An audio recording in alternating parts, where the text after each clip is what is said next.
لەلایەن ڕێکخراوی جیهانی یونسکۆوە لە ساڵی 1999 پێشنیاری ئەوە بکرا کە ڕۆژێکدا بنرێت بۆ زمانی دایک. بێگومان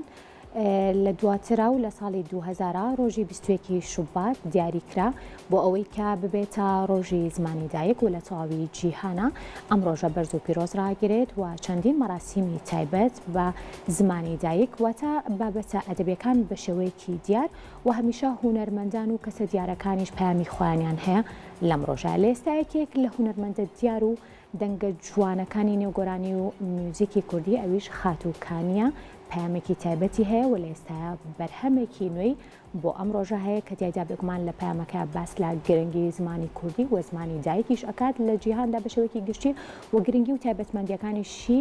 بۆ هەر نەتەوەیەک بۆیە و بڕیارە سبەینێ ڕۆژی 21 شوبات نوێترین بەرهەمی خاتووکانیش لەو ڕۆژە بڵاو بکرێتەوە.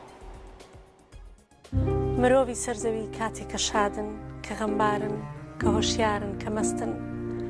هەمووی بە زمانی خۆی دەدوێ و دەخوێنێ ئەدی بۆچی زمانی من دەبەستن. ئێمە دەمانەوێت بەم بەرهەمە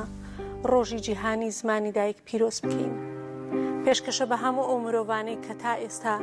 ناتوانن بە ئازادی لێ خانما هونەرمەندکانی لە ڕێگەی تۆڕی کۆمەڵایەتی ئینستاگرامەوە پامێکی تایبەتی بڵاو کردێتەوە ئاماژەی بە نوێترین پرۆژەی هونەری خۆی کردووە کە تایبەتە بە ڕۆژی زمانی دایک و هیواشی خواستووە کە بەدڵی گوێگرانی بێت و لە ئاست چاوەڕوانی ئەواندا بێت. ئێمە دەمانەوێت بەم بەرهەمە ڕۆژی جیهانی زمانی دایک پیرۆز بکەین پێشکەشە بە هەموو ئەو مرۆڤانەی کە تا ئێستا ناتوانن بە ئازادی لە نێو خاکی خۆیاندا بە زمانی دایک بدوێن. مرۆڤی سەرزەوی کاتێک کە شادن کە غەمبارن